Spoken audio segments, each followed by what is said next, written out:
Hello नमस्कार। आज सद्भावना दिवस के अवसर पर हम YouTube पे कुछ जानकारी शेयर करना चाहते हैं आप लोगों से। सद्भावना दिवस यानी 20 अगस्त को क्यों मनाया जाता है, किसका जन्म तिथि है ये, और क्यों इसे पूरे भारत में जोरों शोरों से मनाया जाता है। तो सद्भावना दिवस राजीव गांधी जो हमारे फॉर्मर प्राइम मिनिस्टर थे उनके जन्म दिवस पे मनाया जाता है। ये प्रधानमंत्री भारत के सबसे युवा प्रधानमंत्री कहे जाते हैं, भारत के 6ठे नंबर के प्रधानमंत्री। इनके बारे में आज हम लोग इनके जीवनी को जानेंगे क्योंकि आज इनका जन्म दिवस है। क्या लाइफ था इनका, कितना दिन तक का लाइफ था। बहुत युवा प्रधानमंत्री थे, जल्दी प्रधानमंत्री बने थे और युवा अवस्था में ही ये चल बसे, हम लोगों के बीच नहीं रहे ब्रूटल टेररिज्म के कारण। देखिए, इनका जन्म 20 अगस्त 1944 को होता है। इनके माता का नाम इंदिरा गांधी, जो कि एक वर्ल्ड फेमस लीडर है जिनका नाम हम सभी को पता है, और इनके पिता का नाम फिरोज गांधी था। माता और पिता दोनों ही फेमस लीडर थे। इसके बाद जब इनका जन्म हुआ, देहरादून के स्कूल में, दून स्कूल में इनका प्रारंभिक शिक्षा होता है। इसके बाद ये कैम्ब्रिज यूनिवर्सिटी लंदन चले जाते हैं पढ़ाई करने। जब ये लंदन से अपनी पढ़ाई कंप्लीट करके आते हैं 1966 में, तब बतौर पायलट इंडियन एयरलाइंस में काम करते हैं, एयर इंडिया में। उस समय इनका पॉलिटिक्स में कुछ भी इंटरेस्ट नहीं था। 1968 यानी 1968 में इनकी शादी इटली की एक नागरिक सोनिया मैनियो से होता है, जो अब आज सोनिया गांधी के नाम से जानी जाती है। वो इटली की नागरिक थी। 1968 में जब इनका शादी होता है, उस समय भी इनका पॉलिटिक्स से दूर दूर तक नाता नहीं था। हालांकि इनके भाई संजय गांधी पॉलिटिक्स में थे, इनकी माता पॉलिटिक्स में थी और इनके पिता भी पॉलिटिक्स में ही थे। उसके बाद 1980 में एक इनके भाई का विमान क्रैश हो जाता है, जिसमें इनकी भाई की मृत्यु हो जाती है। इसके बाद ये अपने भाई के सीट पर पॉलिटिक्स में अमेठी से चुनाव लड़ते हैं और जिसमें ये विजयी हो जाते हैं। अब ये मेंबर ऑफ लोकसभा हो जाते हैं। मेंबर ऑफ लोकसभा बनने के बाद इनका पॉलिटिक्स में भी करियर काफ़ी अच्छा रहता है, लेकिन दुर्भाग्यवश महज 4 साल बाद इनकी माता इंदिरा गांधी का निधन हो जाता है। इंदिरा गांधी का निधन भी काफ़ी मिस्टीरियस है। उनके निधन के बारे में भी जानना काफ़ी इंटरेस्टिंग रहेगा। देखिए, इंदिरा गांधी का निधन उनके ही बॉडीगार्ड के द्वारा मारा गया था। इंदिरा गांधी के 2 बॉडीगार्ड संवंत सिंह और बेअंत सिंह के द्वारा उन्हें 31 अक्टूबर 1984 को गोलियों से भून दिया गया था अपने मॉर्निंग वॉक के टाइम में। अब क्यों इनके बॉडीगार्ड ही इनको मार दिए थे, ये जानना काफ़ी इंटरेस्टिंग है।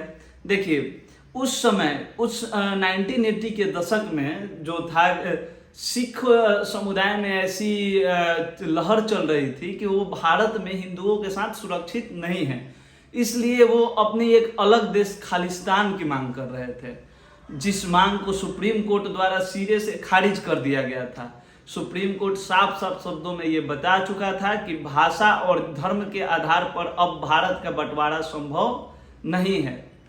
फिर भी सिख समुदाय के कुछ सेपरेटिस्ट लीडर थे जो कि नहीं मानते हैं। वो काफ़ी उग्र होकर भारत में दंगे फसाद करने लगते हैं। उस समय पीएम हमारी इंदिरा गांधी रहती हैं, वे कंट्रोल करने का प्रयास करती है, लेकिन बात काफ़ी ऊपर तक जा चुकी थी। उसके बाद इंदिरा गांधी ने ये जिम्मेवारी हमारी मिलिट्री को दे दी और हमारी military operation blue star launch करती है। ऑपरेशन ब्लू स्टार का मतलब कि सिख समुदाय के दंगों को समाप्त कर भारत में शांति की बहाली करना। उस समय जो हमारे पंजाब के अमृतसर में स्वर्ण मंदिर है, हरमंदिर साहब का मंदिर, सिखों ने, कुछ सेपरेटिस्ट सिखों ने अपना अड्डा बना लिया था, वहीं पे अपना गोला बारूद रखते थे। हमारी इंडियन मिलिट्री उस पर अटैक बोल देती है, जिसमें मंदिर का भी कुछ क्षति होता है और सिख जो सेपरेटिस्ट थे वो मारे जाते हैं। बहुत कोई बच जाते हैं, मेन लीडर मारे जाते हैं, जिससे ऑपरेशन ब्लू स्टार काफ़ी सक्सेस माना जाता है। लेकिन सिख समुदाय के बीच में ये अफवाह फैलाई जाती है कि इंदिरा गांधी के कारण ही हमारे पवित्र मंदिर अमृतसर में मिलिट्री का एंट्री हुआ, मिलिट्री जूता पहन के गए, ऐसा अफवाह फैलाया जाता है, जिसके कारण पूरा सिख समुदाय उनका एंटी हो जाता है। हमारी भारतीय जांच एजेंसी द्वारा ये इंदिरा गांधी को खबर दिया जाता है कि आपके सिख बॉडीगार्ड आपका साथ रहना उचित नहीं है, फिर भी इंदिरा गांधी अपने जान की परवाह किए बिना भारत में ये संदेश देने के लिए कि सिख हमारे दुश्मन नहीं है, अपने बॉडीगार्ड को चेंज नहीं करती है। लेकिन जिस बात का डर था वही होता है, उन्हें अपने बॉडीगार्ड के द्वारा ही 31 अक्टूबर 1984 को अपने पार्क में मार दिया जाता है, जिसमें उसी समय तिब्बतियन आर्मी द्वारा बेअंत सिंह को गोलियों से भून दिया जाता है और संवंत सिंह को कैद कर लिया जाता है, जिन्हें आगे चलकर डेथ की सजा सुनाई जाती है, फांसी पर लटकाया जाता है।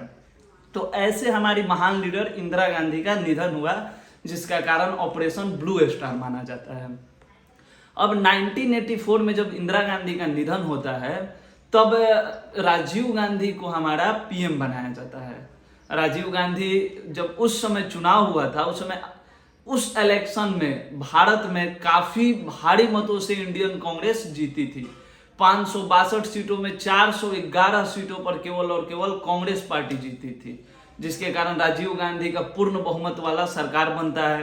Rajiv Gandhi modernisation, technology, computerisation और इकोनॉमिक डेवलपमेंट पे ज़्यादा ध्यान देते हैं। उनका सोच काफ़ी ऊंचा था। वो विजन 2020 लॉन्च करते हैं, जिससे वे अपने मॉडर्नाइजेशन टेक्निक से वो अपनी कल्पना करते हैं कि 2020 का भारत कैसा होगा।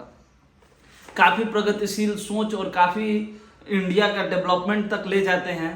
लेकिन उसी समय एक बोफोर्स स्कैंडल आता है, जिसके कारण उनका नाम काफ़ी बदनाम होता है। इंदिरा गांधी के समय से ही एक चला आ रहा था, श्रीलंका में तमिलों को काफ़ी दुख हो रहा था, जिसके कारण श्रीलंका में LTTE समुदाय को इंदिरा गांधी भेजती है। Liberation of Tamil Elms, liberation of Tamil Elms को जब वो भेजती है तो वो समुदाय वहाँ पे तमिलों के हित के लिए काफ़ी लड़ता है। तमिल के हित के लिए जब लड़ने लगता है तो वहाँ पे श्रीलंका में जो स्थिति थी, आंतरिक अशांति आ जाती है। श्रीलंका का 2 भागों में बंटवारा का नौबत आ जाता है, जिसमें तमिल लोग एक अलग देश हो जाएंगे। श्रीलंका 2 भागों में बंट जाता है। तब श्रीलंका के प्रेसिडेंट राजीव गांधी से मदद मांगने आते हैं कि आप LTTE को कंट्रोल करने में मदद कीजिए। तमिल्स को जो भी राइट्स है वो दिए जाएंगे। उनका साथ जो दुर्व्यवहार हो रहा था श्रीलंका में, आगे से ऐसा न हो उसके लिए रूल्स बनाए जाएंगे। इस बात पे राजीव गांधी एग्री करते हैं और एकॉर्ड पे साइन होता है। जब साइन होने के बाद LTTE उनके खिलाफ हो जाती है, क्योंकि LTTE को ऐसा नहीं लगता था कि बिना श्रीलंका को 2 भाग में बांटे। LTTE को ऐसा लगता था कि ये परमानेंट सॉल्यूशन नहीं है, ये टेम्पररी सॉल्यूशन है, जिसे अभी कुछ देरों के लिए जारी किया जा सकता है। तब जाकर LTTE के जो लीडर होते हैं उनका विरोध करते हैं राजीव गांधी का। फिर श्रीलंका में LTTE और श्रीलंका सरकार के गवर्नमेंट में काफ़ी टकराव होने लगता है। फिर अशांति का माहौल आ जाता है। तब श्रीलंका सरकार फिर मदद मांगती है राजीव गांधी से। तो राजीव गांधी भारत से IPKF को भेजते हैं, मतलब कि इंडियन पीस कीपिंग फोर्स, जो वहाँ पे श्रीलंका में शांति बहाल करने के लिए जिम्मेवार होती है।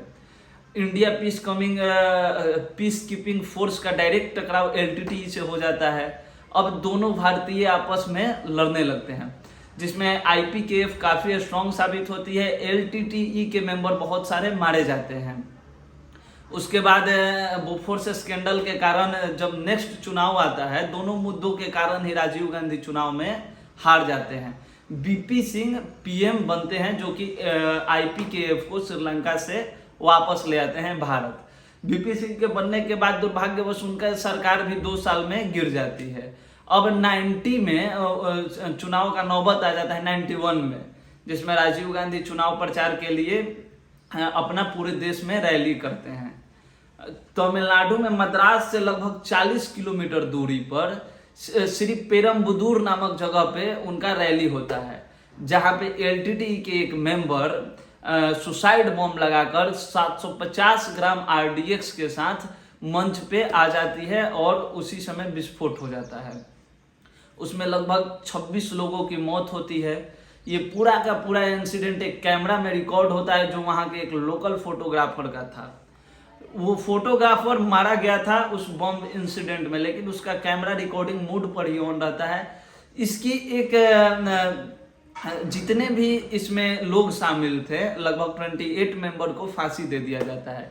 एक लेडीज होती है नालिनी नाम की जो प्रेग्नेंट रहती हैं, तो उस लेडीज को फांसी नहीं दिया जाता है, उनको उम्र कैद दिया जाता है। जो नालिनी नाम की लेडीज है वो अभी भी जिंदा है। उनकी जो बेटी है अभी लंदन में डॉक्टरी कर रही है। कुछ दिन पहले ही प्रियंका गांधी 2002 और 2008 दो बार उस नालिनी नाम की लेडीज से मिली भी हैं कि आखिर क्यों उन्होंने उनके पिता के साथ ऐसा किया। नालिनी ने अपने गुनाह को माना और अपनी गलती को स्वीकार करते हुए उनसे माफी भी मांगी। राजीव गांधी के पूरे लाइफ समझने के बाद हम लोग इतना तो समझ गए कि राजीव गांधी एक महान व्यक्तित्व थे। अगर हमसे गलतियां ना, अगर गलतियां कहे तो उसे गलतियां भी नहीं कहा जाएगा। ऑपरेशन ब्लू स्टार अगर वो नहीं किया जाता तो भारत 2 भागों में बट जाता, वो भी जरूरी था, जिसके कारण इंदिरा गांधी का मौत हो जाता है। ये इनका जो था श्रीलंका में LTTE पार्टी के साथ, इसमें ये भी जरूरी था हमारे तमिल्स के राइट के लिए, जिसके कारण LTTE में मतभेद हो जाता है और वो इनके जान के दुश्मन बन जाते हैं। लास्ट में ये भी मारे जाते हैं। इतने महान व्यक्तित्व को हम लोग खो देते हैं, जिन्हें 1991 में भारत रत्न से नवाजा जाता है। इनके समाधि स्थल का नाम वीर भूमि है। दिल्ली में वीर भूमि इनके समाधि स्थल है, जहाँ पे श्रीलंका में इनका तमिलनाडु में श्रीपेरुम्बदूर में भी इनकी एक यादगार मेमोरियल टाइप का बनाया गया है, जहाँ पे ये बम वाला इंसिडेंट हुआ था। तो इन्हीं महान व्यक्तित्व को याद करने के लिए 1992 से इंडियन गवर्नमेंट ने यह डिसीजन लिया कि राजीव गांधी के जन्म दिवस के अवसर पे हम लोग सद्भावना दिवस के रूप में पूरे भारत में मनाएंगे।